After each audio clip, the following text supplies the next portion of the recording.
Hey everybody, Playtendoguy here, and I'm back with my first ever video of 2023. So happy new year to everybody. I hope you all have a fantastic year and I hope you all had a lovely Christmas.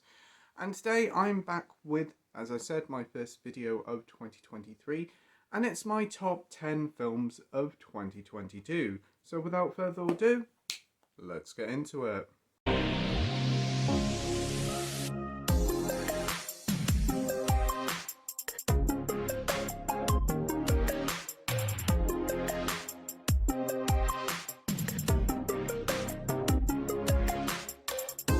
So yes, 2022 is all over and done with, and we've got a whole year ahead of us, full of amazing movies, and it seems like this year is going to be an absolute corker of a year for movies.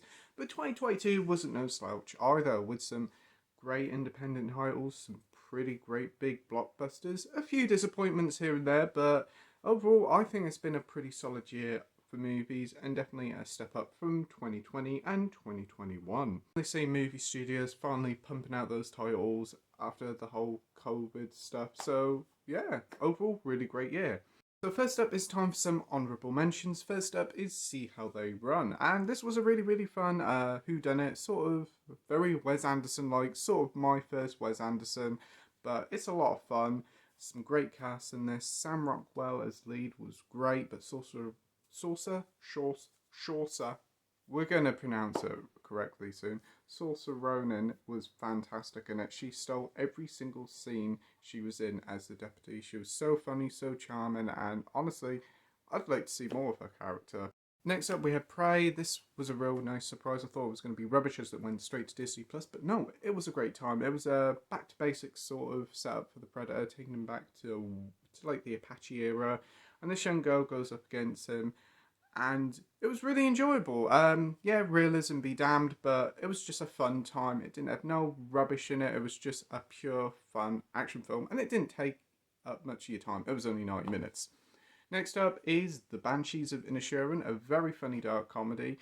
That's a sort of tragic comedy from the director of In Bruges, Seven Psychopaths, and Seven Billboards Outside Ebbing, Missouri. Yeah, that's the title. With a great cast, wonderful landscape, superb cinematography, and one of the funniest films of the year, The Banshees of Inisherin, is definitely worth a watch. And then the final two, I actually do have physical copies for, which is good. So, to no surprise, Sonic the Hedgehog 2, really enjoyed this. Huge step up from the original. It goes bigger and better in every single way. Introducing Knuckles and Tails here. Sonic, Tails and Knuckles worked really well. And Jim Carrey's always brilliant as Dr. Robotnik. A lot of people didn't like the wedding scene. For me, I didn't mind it. I thought it was quite funny, but bring on Sonic 3, I say. And the final honourable mention is Clerks 3. Yeah, this was quite a surprise. I enjoyed the original Clerks and the sequel, but this one really was good. Quite emotional at times, with plenty of humour, though I do think it's toned down quite a bit compared to the previous ones. It's mature storytelling and quite heartbreaking ending really did it for me. So yeah, those are my honourable mentions.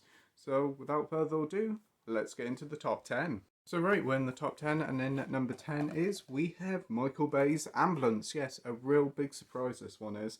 For the past decade or so, Michael Bay's just been making those Transformers films, and they've been getting worse and worse with each entry. I think he did Pain and Gain sometime in the mid-2010s, but I can't really remember much about this. But Ambulance, I absolutely loved. It was 2.5 hours of over-the-top non-stop mayhem. Yes, it was about 20 minutes, 30 minutes way too long with the sort of gang cartel section, but once it's on the road and once it gets started, it's a lot of fun. Such absolute mayhem. I think Jake Gyllenhaal is having a whale of a time here, and is it Yahya Mateen II? He's also really good. And you've also got Eliza Gonzalez here from Baby Driver, and she's really good as the medic there. It's such a preposterous film that just works. And it was made on quite a small budget compared to like those Transformers films, and it feels like Michael Bay got every single penny worth of explosions out of it. I know a lot of people weren't too keen on the drone shots, but I thought they were pretty cool, and it really does show off LA in all its glory. So yeah, number 10, it's Ambulance. Number 9 is Jordan Peele's latest entry, and that is Nope. Yeah, I really enjoyed this when I watched it earlier in the summer. I still haven't seen Get Out. It's over there. I need to watch it soon. But I did get a chance to watch Nope just before Christmas, and I must admit, I thoroughly enjoyed it. Is it a horror? No. H&V has it up as a horror. It's certainly not. It's a sci-fi western, I still say. It's a really cool concept, and I don't really want to say too much about it because I don't want to spoil it for you. It's very tension filled. I think all the leads here do fantastic performances, especially Kiki Palmer. I think she steals every scene she's in. Visually stunning, some amazing cinematography. It's also great to see Michael Wincott back here from Robin Hood, Prince of Thieves. I don't think I've seen him in a film for quite a long while. But yeah, really enjoyed it. I do think that it is a little bit too long. There's a couple of side stories that weren't needed. But for the most part, Nope was great. And I do think it was much better than Us. So in number 9, we have Nope.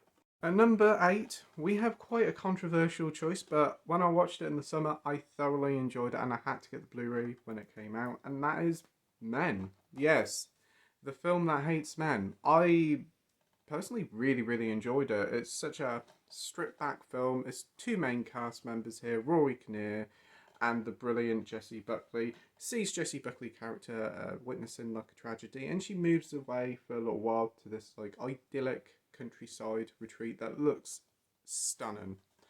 But unfortunately, every bloke she meets there is Rory Kinnear, even the kid. Yes, there's a kid with Rory Kinnear's face in. It's a very weird, surreal film, and yes, there is undertones there of all men are the same, and I definitely do get that. But for me, I thought it was just a tragic story about depression, grief, and what it does to somebody. But I can definitely see where a lot of people come from, and the ending is definitely very David Cronenberg-esque, and that will either a lot of people will either like it or really hate it. It will make your stomach churn, but yeah, that's Men, and yeah, one of the biggest surprises of the year for me. In at number 7, we have a late entry, and that is Ethan Hawke in The Black Phone. I only recently got round to this one just before Christmas, and oh my, it was worth the wait. I've been wanting to see this one for ages, and so glad I finally got a chance to see it. Returning the director of Sinister with the star of Sinister, Ethan Hawke, we have The Black Phone here, and Ethan Hawke is fantastic. He's the grabber here, and he does a brilliant job. He steals every scene he's in. He's so creepy, yet so believable, as he doesn't have no superpowers or anything. He's just an evil bastard in this. But, wow. The child actors here all put on amazing performances. I know a lot of people do have worries with child actors, but the young lad here and his sister put on an amazing show. There's a few tough scenes here and there, and the whole child abduction theme is very uncomfortable, but my word, don't you root for that young lad in this film, and you want him to escape it. There's a cool supernatural twist in it, and I know there's a few plot holes here and there, and I do agree they never really get truly answered, and it is a shame it doesn't, but wow, The Black Phone is superb. In at number 6, we have the first and only film I've seen by Robert Eggers, and that is The Northman. Yeah, really enjoyed this one. Didn't really go in expecting too much because I know Robert Eggers makes certainly very divisive films. Whether it's The Witch or The Lighthouse, I've seen neither. I do what I've seen, but I've been a bit unsure about it. But The Northman is definitely his most approachable work today. It's a simple story at the end of the day. It's a tale of revenge. It sees Alexander Skarsgård's character looking out for the revenge for the person who killed his father. And it's based on a story that essentially inspired Hamlet, and it is kind of Hamlet. It's more like a violent version of a Lion King if you think about it. But wow, what a visually stunning film, action-packed, some great performances all round. The only person who I wasn't really keen on was unfortunately Nicole Kidman. I kind of thought she was a bit ho-hum in it, but the rest of the film is fantastic. Just over 2 hours. It doesn't outstay its welcome, and it's very accessible for all. There's a few out there moments, but it all makes sense in the grand scheme of things with all the Norse mythology here. But wow, The Northman is brilliant. Right, so we're in the top 5 now, and unfortunately I don't have a physical copy of this one because Disney seems to refuse it, and that is Barbarian. Now this was another surprise for me. I heard murmurs about this one being a really good film, and it did do quite well in the box office. So when it finally hit Disney Plus over the Christmas period, I decided to give it a go. And it's about the Airbnb from hell, essentially. It sees this young character, this young woman, and Bill Skarsgård's basically entering this Airbnb, and they both double book. And let's just say their stay is a very memorable one at that. The film throws plenty of curveballs in your way and it keeps you guessing all the way to the end. We also do have Justin Long here, who also pops up throughout the film, and he does play quite a very good arsehole in this one. And yeah, it's a film that keeps you guessing, it keeps you on the edge of your seat. I don't really want to say too much about it because I don't want to spoil it. The whole point of this film is that you go into it knowing as little as possible.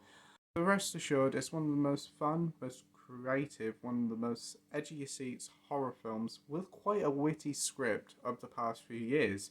Made on quite a small budget, Barbarian is a true delight. So if you've got Disney Plus, I'd highly recommend giving Barbarian a go. So in at number 4, we have a film that I actually do have a physical release of.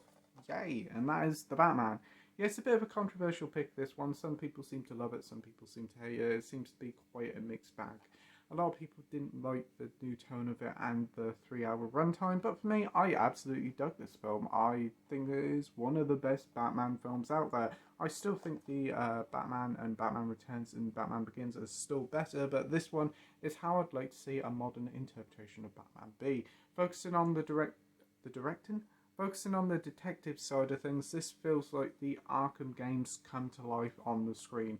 Gotham itself is so moody and gritty and it feels like a character in itself. The opening 10-15 minutes of it are so fantastic and really set the tone for what Matt Reeves has created here. Robert Pattinson really steals the show here as Batman. You don't really see a lot of him as Bruce Wayne, but my word, he is a great Batman, and he proved the naysayers wrong. After seeing him in Tenet last year, and the sort of indie stuff he's been doing, I knew he was going to be a fantastic fit for Batman, and he did not disappoint. It's 3 hours long, and I do think some of the film could have been chopped down a little bit, like the final half hour, but for the most part, 3 hours flew by. I like what they did with the universe, and I can't wait to see what Matt Reeves does with the sequel and the eventual TV shows. But yep, at number 4, it's The Batman. We're finally in the top 3 now, and in at number 3 is a late entry. We have The Menu. Yes, it finally hit Disney Plus a few days ago, and I finally got a chance to watch it, and wow, what a fun film. Coming from the director of Ali G in the House of All Things, The Menu is just a lot of fun. It's a great mix of satire, wit, dark humour, and just the whole bigotry of the reviewing food process. You've seen those programs, haven't you, like MasterChef and all that, where they critique all the food, and you're like, it looks nice, but they're like picking it apart at every possible thing. And this takes it and it turns it on its head with quite a clever film that has plenty of shocking moments. It's a funny film at that. Many times I was laughing throughout, and I just thoroughly enjoyed it. Anya Taylor-Joy was great in it. Nicholas Hoult was a bit of an idiot in it, but he played a good idiot. Also have Ralph Fiennes here, who steals every scene he's in. He kind of reminds me a bit of a classic Bond villain here. All he needs is just a little moustache to twirl. He chews the scenery so much in this, and you can tell he's having a really good time. The film is superbly shot with some great cinematography, some pretty shocking moments, some great detail of the food. And yeah, I thoroughly enjoyed it, and I just hope that we get a physical release of it. In at number 2, we have Everything Everywhere All at Once. Yes, this was another big surprise for me. I did watch a trailer for it and I thought it looked absolutely baffling and I didn't know what to make of it. But then Doctor Strange and the Multiverse of Madness come out and frankly disappointed a lot of people. And this one gained a lot of buzz because it was a multiverse film that actually felt like a proper multiverse film. And I agree, this is what Doctor Strange should have been. It is a very quite a basic story at the end of the day. It's about this family who runs like this laundrette, and we follow Michelle Yeoh's character as things are going off all around her. She's got tax returns going on. She's in her relationship with her husband isn't as great as it should have been. She's having a bit of trouble with her daughter, and things seem to be falling down a little bit with her. Her business could be closing, but we slowly introduce this multiverse element into it with the different versions of her from different universes, and wow, they are really creative. We even get one spin on Ratatouille, we get one with like people with sausage fingers, we get one with rocks. There's so many different multiverses here, unlike Doctor Strange, which just had a couple of them. It just is so creative. It must have been an bugger to edit. We have some fantastic action scenes, and my word, what a return for the guy who played Short Round in Indiana Jones. He hasn't been seen in a movie for years, but what a film to return back to. And he's also going to be in Loki later this year, so I'm looking forward to seeing more of him in the future. It's a truly excellent film that can be a bit erratic for some, but give it a chance because Everything Everywhere All at Once is Hollywood at its most creativeness, and it's an unforgettable journey. So, in at number one is a film that many people will probably have as their number one spot, but I had to pick it, and that is Top Gun Maverick. Wow, what an enjoyable time. I must admit, I was kind of worried for this one. I didn't thought it would be up to much because it was delayed so much because of the pandemic and being a sequel to quite an old film that can be quite divided for some people as a very, very 80s. Top Gun Maverick was worth the wait. You can tell why Tom Cruise wanted to not have this on streaming. This was his baby, and you can tell it was. What an enjoyable time. It just feels like Hollywood, how it used to be. Just a fun, good time, no hidden agendas, not a lot of CGI, just a fun, pure action film, and I loved it. Everybody here puts on a great show. Tom Cruise is brilliant here. He really hasn't aged a day since the original Top Gun. And some of the practical effects here of in the fighter jets look incredible. They got all the actors up there with trained experts in the fighter jets, and you wouldn't get that these days. It would all be CGI, but this is one of the films that doesn't. So fair play to it. Such an adrenaline pumping ride with a great soundtrack, great supporting cast. It's just pure fun. And I've seen this film about 3 or 4 times already in 2022. And yeah, one of the greatest movies ever made, it says on the back here.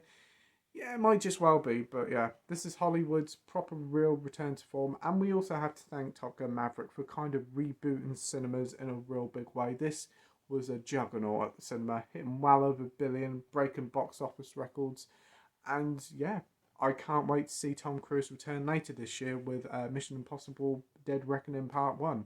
Hopefully it'll be just as good as Top Gun Maverick. So yeah, in number one, we have Top Gun Maverick, and deservedly so, I'd say. And with that, that's my top 10 films of 2022. Quite a good year for films, I think.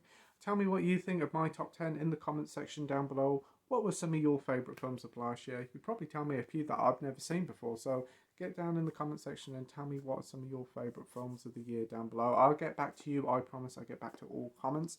And as always, thank you ever so much for taking the time to watch my video. I really do appreciate it. So stay safe and see you all on the next video. Bye!